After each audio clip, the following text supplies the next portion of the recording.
転生したければ韓国に来てください。韓国人は生まれ変わる方法を全部知っています。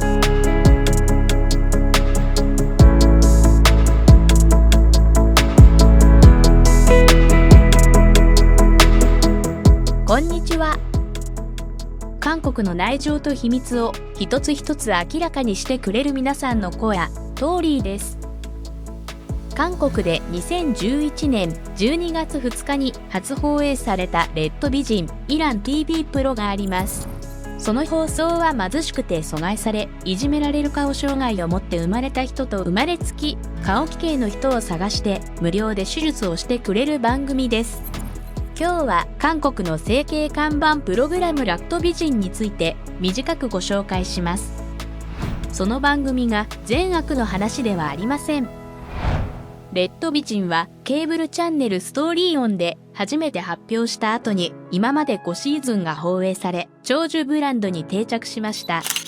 しかし、レッド美人は無分別な整形を助長したり、大型美容整形外科の広報用プログラムに転落したという批判も絶えず受けました。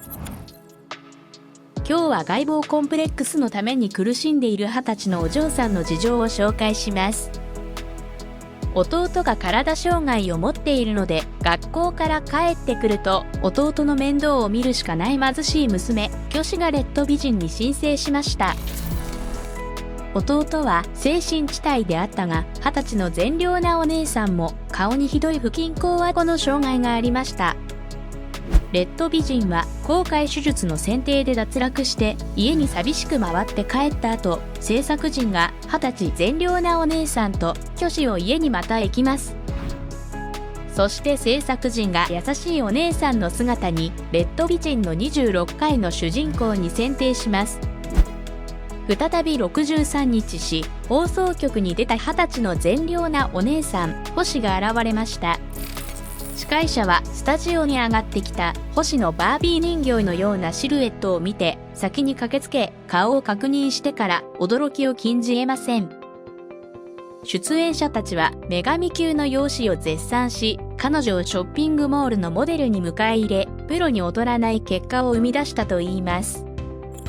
手術後、初めて娘を見たホさんの母親もどうして以前の姿が一つもないのかと震える手で娘の顔を撫で、感動と歓喜を感じました。20歳優しい姉星の他に、レッド美人放送は約100人余りの女性を新しく変身させて話題になりました。ところが、この放送を見た女性団体は怒り始めました。このようなプログラムが過度な整形手術を助長し、容姿至上主義を煽り、容姿による差別意識を固定化するということです。外見を向けた果てしない侮辱と傷、苦痛と暗黒の中に閉じ込められた人生、レッド美人を通じて得た第2の人生順で続くレッド美人放送の構造が整形万能主義を盛り込んでいるという話と申します。果たして整形で綺麗になれば幸せになれるのかという問題を女性団体が質問し始めました。皆さんはどう思いますか？しかし彼らの願いは平凡な人間に生きたいが全てです。この日の記者会見でもレッド美人は整形前後の外見を比較して整形でバラ色の人生が繰り広げられるというが、いざ出演者の健康や整形、副作用の問題は度外視していると述べました。本当に深刻な問題は外見差別を整形で解決できるというメッセージと明らかにしました。韓国女性会などはレッド美人を1時間の整形広告と規定して整形外科放送協賛禁止、出演者の整形前後の外見比較の映像上映禁止、出演の意思資質検証などを要求してきました。放送局報道官は、支援者たちは普通にから6ヶ月合宿しながら運動と歯科治療、就労教育など様々な過程を経ていますと言います。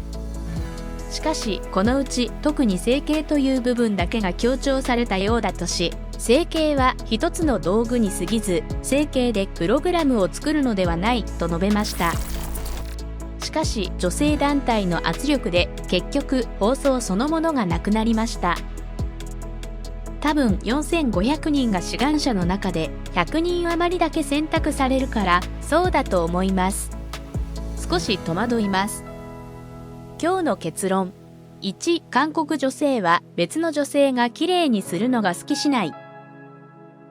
2、もちろんその対象が本人になると関係なくても他の女性になると絶対にいけないです。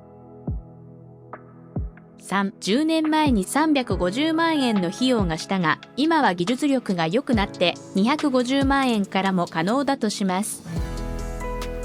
日本の女性も韓国の女性と同じではないですよね。そうではないことを願います。参考に、韓国は整形外科漢字が日本と全く違います。日本の漢字は形や形を正しくするの意味で、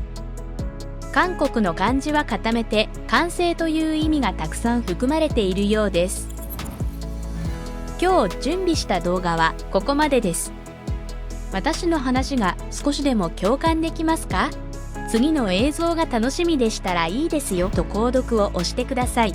今回の映像が良かったら次はもっと面白い映像を早くアップできるようにします。日本語修正するところがあれば教えてください。普段から知りたいのですが、皆さんが気づくのは面倒で時間を割くのはもったいないことをコメントしてください。韓国のこと知りたいことを質問していただければ、はっきり調べてお知らせします。最後まで見てくださって本当にありがとうございます。ありがとうございます。今まで韓国の隠れた話をしている皆さんの声はトーリーでした。